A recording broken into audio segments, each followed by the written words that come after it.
In this episode of Quakers Today, we ask, what happens in a Quaker meeting for worship?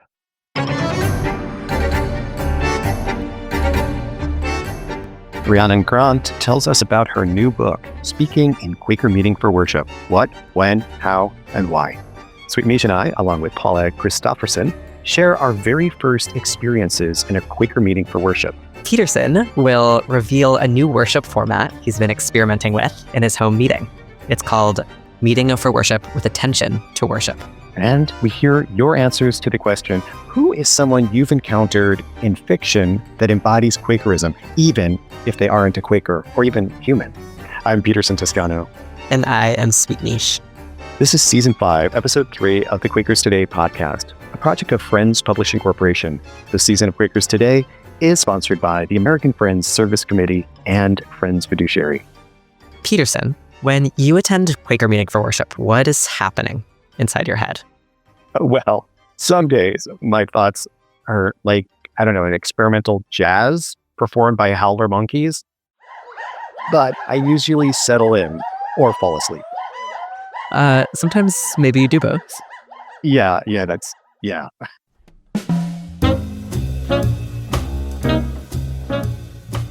If you are a longtime Quaker worshiper or someone who's never experienced a mostly silent meeting for worship, today we are going to pull back the curtain and look at the mystery of Quaker worship.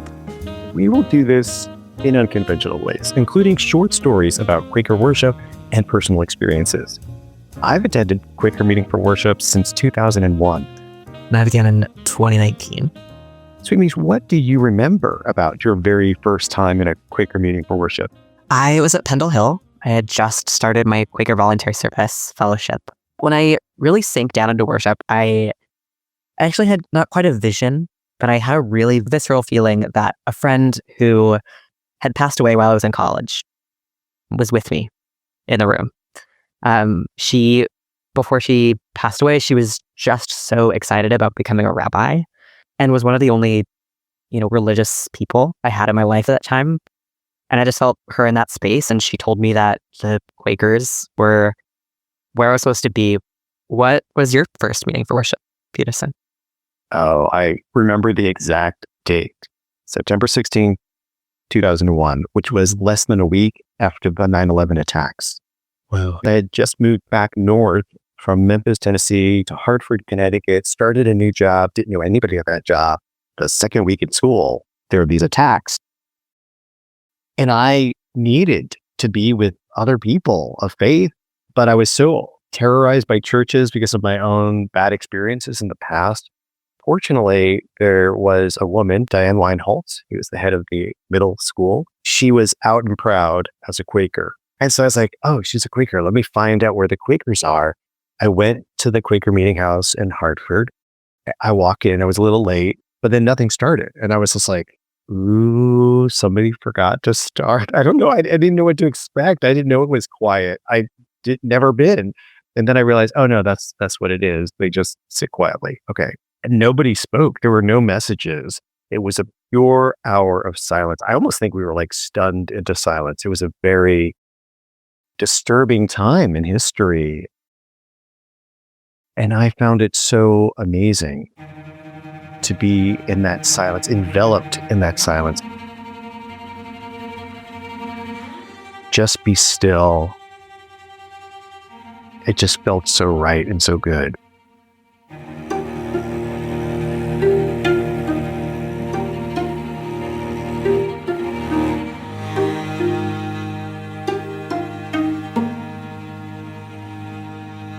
Paula Christofferson, a Quaker in Germany, spoke about her first experience in worship.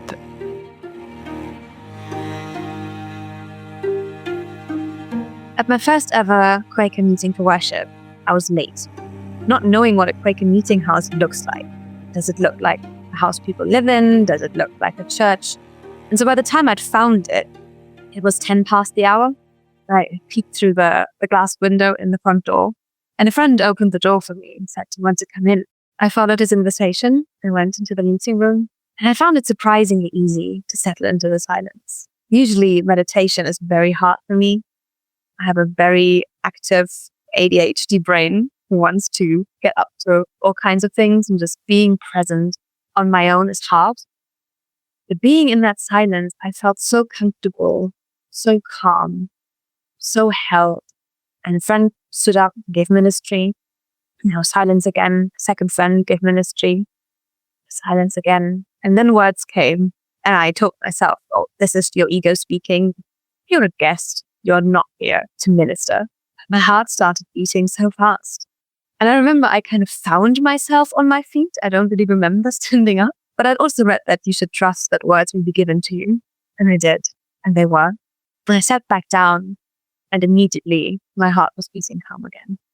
And that was a profound experience. And I came back the next Sunday, and the Sunday after that, and the Sunday after that. I think the idea of sitting in silence for an hour with people you've never met before is quite daunting to a lot of people. You might fear that it's an awkward silence or very boring silence. Nothing much happens. You might be afraid that you're doing it wrong. So I think for everyone curious about it, I just want to affirm that meeting for worship means being together in warm silence, welcomed in silence. In a silence that we stay in because we know what we are gathered around is beyond words. In a silence that acknowledges that we can bring all of who we are, just as we are, into that space. We just have to be open.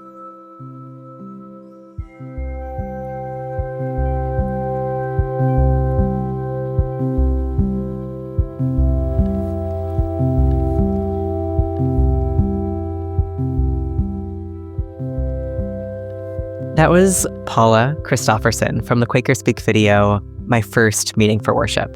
You can watch the full video on YouTube or at quakerspeak.com. Huge thanks to Layla Cuthrell for filming and editing Quaker Speak videos. Miche, Paula, and I attend what are known as unprogrammed meetings. With unprogrammed worship, friends sit in silence for about an hour. If someone feels inspired, they will stand and give a message. Some Quakers meet in churches for what is known as programmed worship. This is more what I was expecting in my first Quaker worship service, a conventional church service. Then there are semi-programmed meetings. These offer a hybrid experience between the unprogrammed and programmed meetings. These Quakers sing hymns and hear a message from a pastor. They also include a period of silent worship where friends center themselves and share messages. Diana Coe grew up Quaker and later converted to Judaism.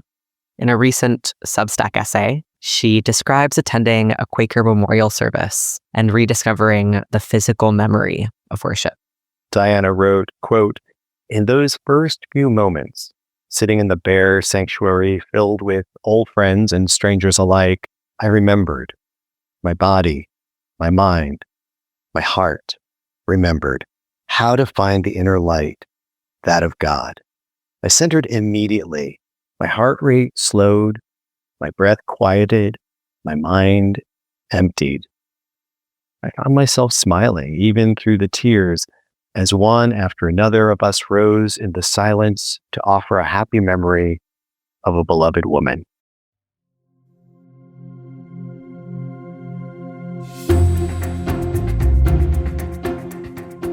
The process of Quaker worship seems mysterious in part because we don't always talk about it. And Peterson, this led you to develop a new format for worship that helps open the curtain and reveal what's happening inside people's heads. I call it Meeting for Worship with Attention to Worship. I'm really excited to share this idea, especially because it can help first-time visitors feel more comfortable in their first experiences of unprogrammed Quaker worship. Before we get there, let's talk a little about what it means to speak during worship. In both unprogrammed and semi-programmed worship, friends sit together in silence, but that silence can be broken when someone feels led by the Spirit to speak. I actually teach an intro to silent worship at my meeting because there aren't a lot of concrete answers to know how you have a message. But I wanted to give new friends as much of a roadmap as I can. And that's why I love the title of Rhiannon Grant's book, Speaking in Quaker Meeting for Worship. What, when, how, and why. Ultra concrete. Absolutely.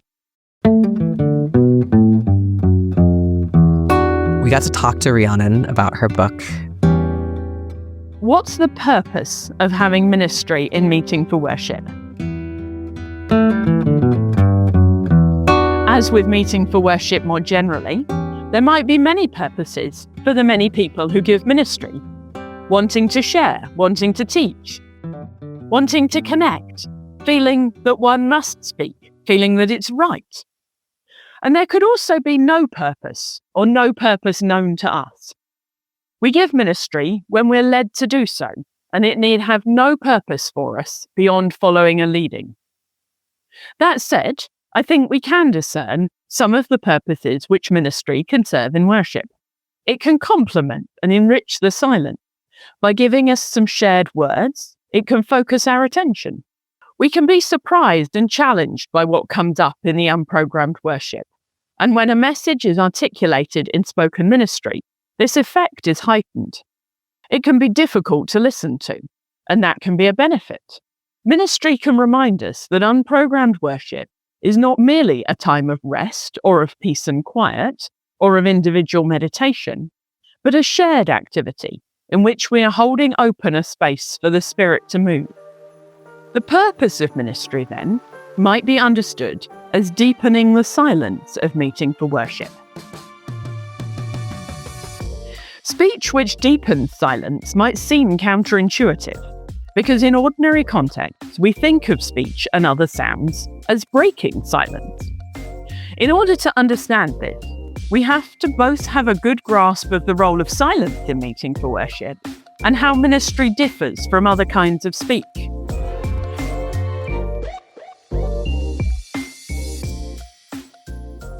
Quaker silence is a tool, a useful practice, rather than an end in itself.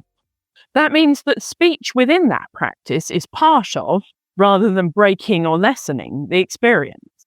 If we think about silence in a theatre performance, we can understand that the audience talking breaks the silence, but it's right that the actors speak when the time comes.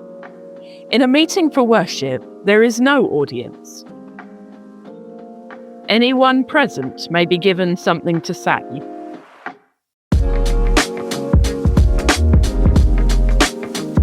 That was Rhiannon Grant, author of the Quaker Quickbook, Speaking in Quaker Meeting for Worship. What, when, how, and why. The process of Quaker worship seems mysterious in part because we don't always talk about it. And Peterson, this led you to develop a new format for worship, one that helps open the curtain and reveal what's happening inside people's heads. Sometimes visitors or newcomers walk into unprogrammed Quaker worship and have no idea what's happening. It can feel mysterious, even intimidating.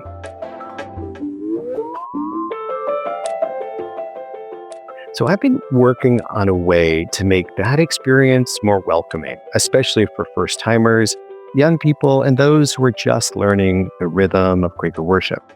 You've got my attention. What's the idea? Yeah, it's called Meeting for Worship with Attention to Worship. It's a special kind of unprogrammed meeting designed to help people see what's happening behind the silence. It takes a little planning. The meeting first chooses a date and 2 volunteers who will help open and close the worship. At the normal time, everyone gathers and settles into quiet for about 5 minutes. Then the 2 volunteers stand. One might say, "Welcome, friends. Today we'll experience Meeting for Worship with Attention to Worship. We'll pull back the curtain on what happens in our hearts, minds, and bodies when we sit together in silence." Then the 2 volunteers briefly share how they personally settle into worship. And after that, they might say, "We'll sit in worship 45 minutes. If you feel led to speak, please rise and share your message. You'll know our worship has ended when one of us begins greeting our neighbors." When the worship does end, the two greeters speak first. They describe what their worship was like, where their minds went, what they felt in their bodies, what distractions or moments of clarity they noticed. Then everyone introduces themselves. People can share a bit about their own worship experience, but they don't have to. And I think it would be great if everyone introduced themselves that day. And then, of course, a potluck, right? During lunch, committees then set up tables and displays so newcomers can learn more about the life and work of the meeting. Whoa, I love that. It feels so accessible, but it's also just a regular meeting for worship with a gentle guide built in. Exactly. And it uses the same time and structure the meeting already has. Same childcare, same heating or cooling, same space, but it opens the door wider. A meeting might want to do this quarterly. And once friends know the format, they can invite family, neighbors, or anyone who's been curious about Quakers. It's a simple way to make worship visible and welcoming without changing its heart. And Quakerism at its heart is such an experiential faith. In my intro to silent worship, I could talk all day long about silent worship, but it does really take actually worshiping to gain insight. And Peterson, I remember the very first episode of Quakers Today. You were hosting solo back then. It was barely a twinkle in your eye. You spoke with author Anne E.G. Needham, a Quaker writer and block print artist. She read from her story, The Conduits, about a young woman having a mystical experience in meeting for worship. Here's an excerpt. The first time Maggie saw the Conduits, she was 9 years old, sitting in meeting for worship, bored by the stillness and the silence as always, and idly counting the flowers printed on her mother's skirt. Vera Penny stood up. "Dear friends, let us love one another, for love comes from God," the old woman said, her thin hand making a gesture as if she were scattering a handful of birdseed. Maggie blinked at the glowing ripple that spread through the air where Vera's fingers traced their arc. She stared as the conduits came into focus. Glowing lines spreading from Vera's hands, face, and powder blue cardigan toward everyone else in the meeting room. "Who has seen the wind?" Vera went on. "Neither you nor I. But when the trees bow down their heads, the wind is passing by. So with the divine. We know God is there, not because we see God, but because we see the effects of love moving through the world, like wind." Maggie looked down at her own chest and saw the light touching her. She felt an unexpected warmth as she realized that there were more lines, channels between her and her parents sitting beside her, her friend Sora across the room, and Mr. Price, who always asked what book she was reading and really listened to the answer. The harder Maggie looked, the more lines she saw, until there were lines connecting each person with every other person, heart to heart to heart. Then she noticed John Barlow sitting on a bench by himself. He sat in a shadow, none of the threads of light quite reaching him, as if a hole were torn in the web. But just before the light reached the man, something hard and jagged blocked the flow, so that he seemed tense with cold in his walled-off hollow where the light couldn't reach.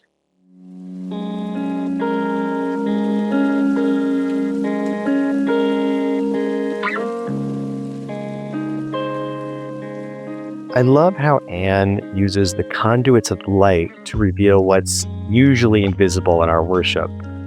It made me wonder, if I wrote a story set in a Quaker meeting, what metaphor would I use to describe the musical experience of worship, or whatever kind? That question led me to my short story published last year on friendsjournal.org. You created a whole world inside a small Pennsylvania meeting, one that felt stagnant and dry, both literally and spiritually. It takes place during a scorching drought.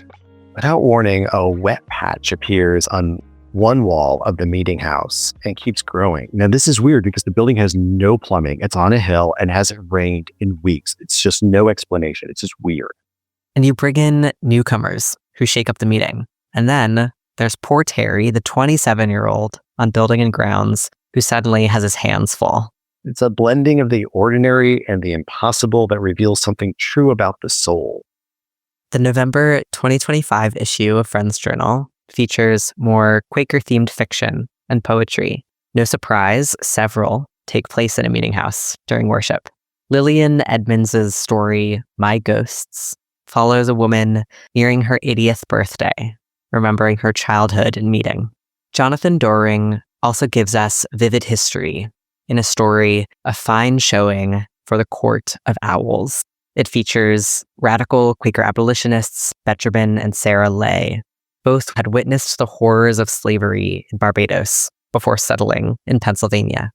One time he burst into the room dressed in military gear, pierced a book that looked like a Bible with his sword, and red pokeberry juice that looked like blood splashed everywhere. That may have been the loudest meeting for worship with attention to business in history. And the most violent. I think they physically threw him out of the building. Whoa. And Peterson, you also have a story in this issue. It opens inside the mind of a snarky teenager sitting through worship. Yeah, it's called What Is Actually There? You'll find Peterson's story, along with others and a collection of poems, in the November 2025 issue of Friends Journal, or online at friendsjournal.org. As always, we'll have links to our show notes at quakerstoday.org.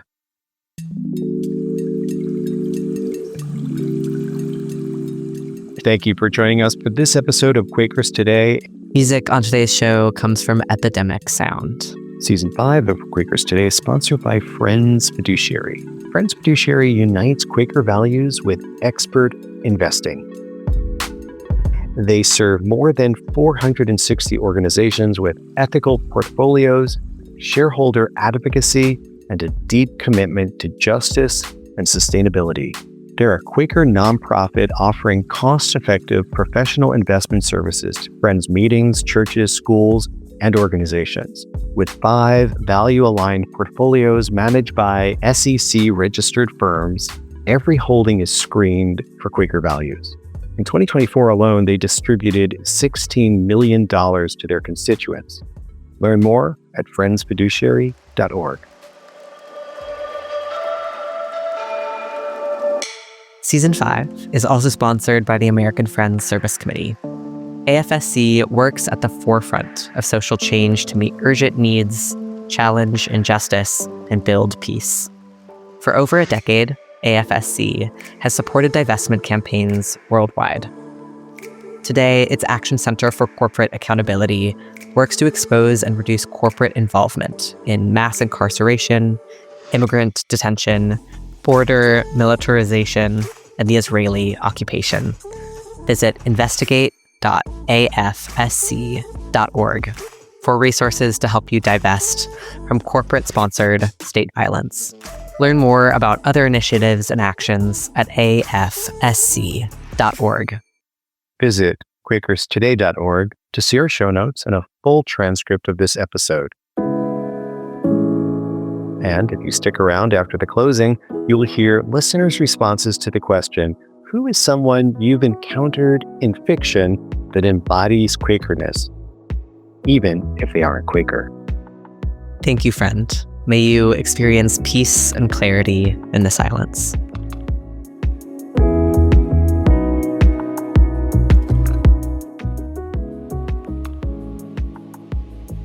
In a moment, you'll hear listeners' voicemails responding to this month's question. But first, let's tell you what we're asking for next month. Here's the question. What do you believe now that you didn't believe before becoming a friend or before encountering Quakerism? Let me say that again. What do you believe now that you didn't believe before becoming a friend or before encountering Quakerism? We'd love to hear from you. Leave us a voice memo with your name and the town where you live. The number to call is 317-782-5377. That's 317 Quakers. You can also email us at podcast@quakerstoday.org or podcast@friendsjournal.org. And of course, feel free to leave a comment when you see this question pop up on our social media pages. All these details are in our show notes over at quakerstoday.org. Now we hear your answers to the question, who is someone you've encountered in fiction that embodies Quakerness, even if they aren't Quaker? They could come from a book, comic, cartoon, film, TV show, or video game. So, Sweet Miche, I've been asking people this question, and then they were like lost. They were like, we don't know. And last month, I mentioned Dinah from George Eliot's Adam Bede, but I've changed my mind. My answer now is Gumby. Have you heard of Gumby before? I have. I had a little, I don't think I've ever seen it, but I had a little Gumby figurine growing up. Okay. So Gumby is a claymation character from the 50s. Gumby is curious, kind, quietly persistent. He bends, but never breaks. Gumby, his family, his friends, they approach the world with imagination, compassion, and a deep, steady sense of peace that feels a lot like Quakerism in motion. I need to check out some of Gumby on YouTube. I'll watch it. And I was thinking about my answer all month, and despite having some serious critiques I have of the movie, Wall-E really speaks to my condition as a Quaker. He lives simply in his little container. Wait. Wall-E, Yeah. like that robot movie, Wall-E. Yes. Okay, yeah. Wall-E. Yeah, he's a little square robot, and he lives in a square container with his little found object trinkets. But his whole purpose is to restore our Earth. And in the whole movie, he never chooses to fight, but he chooses to repair things and persist despite threats. I also asked this question to Rhiannon Grant. My answer is that there are many fictional candidates, but one of them is Jedi characters from Star Wars. The case I would put is that Qui-Gon Jinn is the most Quakerly Jedi, because at the same time as belonging to this ancient order who value their tradition and their ways of doing things, he's also connected to the living force, in Quaker terms, moving with the spirit, doing things that break the rules, even gambling when the occasion calls for it, in order to support peace and justice. We also received several responses to this question on our social media pages. Yeah, and that happened after I mentioned Gumby. Once I put it out there, then people felt like, oh, okay, I get it now. So Totally. from Facebook, Dee from South Africa, who's also my mother-in-law, wrote, Oh. I love the Pooh Bear books by A.L. Milne. The characters are kind, never judge, and don't try to change each other. They love supporting each other and really live in the now. I vote for Pooh Bear. Vaughn New chose Maisie Dobbs, the main character in Jacqueline Winspear's series of historical mysteries. Vaughn writes, she's a post-World War I private investigator and psychologist based in London, using her keen intellect, psychological training, and empathy to solve crimes. And Cree Burkender offered another wonderful example, Ted Lasso, which is a TV show I've never seen, but now I need to because Cree writes, one of his slogans is to be curious, not judgmental. He's a delightful character, and the whole show is just fantastic. He leads with his heart, and though people often think he's naive, the community he builds allows everyone to shine. It's a beautiful reminder that Quaker values are sorely needed in our hurting world. Frank Bishop in Virginia chose Dorothy from The Wizard of Oz. Frank writes, Dorothy is swept up into a world she doesn't recognize and finds the courage to follow the yellow brick road, a path that feels a lot like the Quaker journey. Along the way, she brings together the Scarecrow seeking wisdom, the Tin Man longing for a heart, and the Lion searching for courage. Together, they pull back the curtain to expose the truth behind the Great Oz. To me, Dorothy stands for courage in the face of tyranny and deception. That courage has marked friends since the 1600s. especially the women who carry truth and light into the world at great personal risk. Dorothy reminds us of that spirit. I never would have thought of Dorothy. It's a great Wow. one. Yeah. And here are our voicemail responses.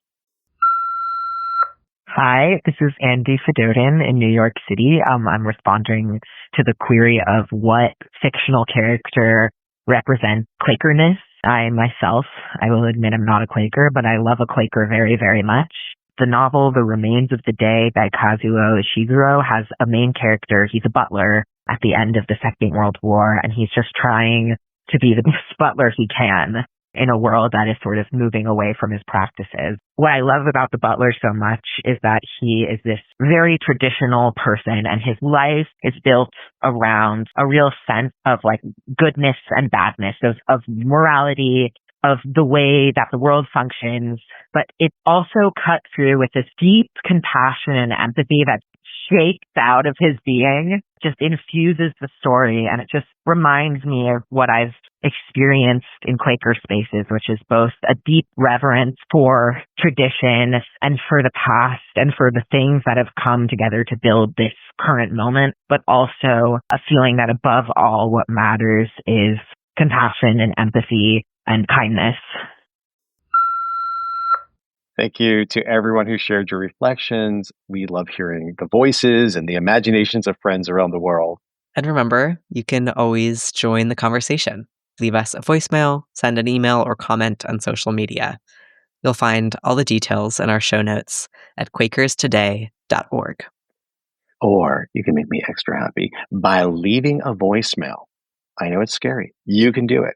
The number is 317 Quakers or 317-782-5377. Look at quakerstoday.org. You'll find it. Thanks. Don't forget to read good fiction.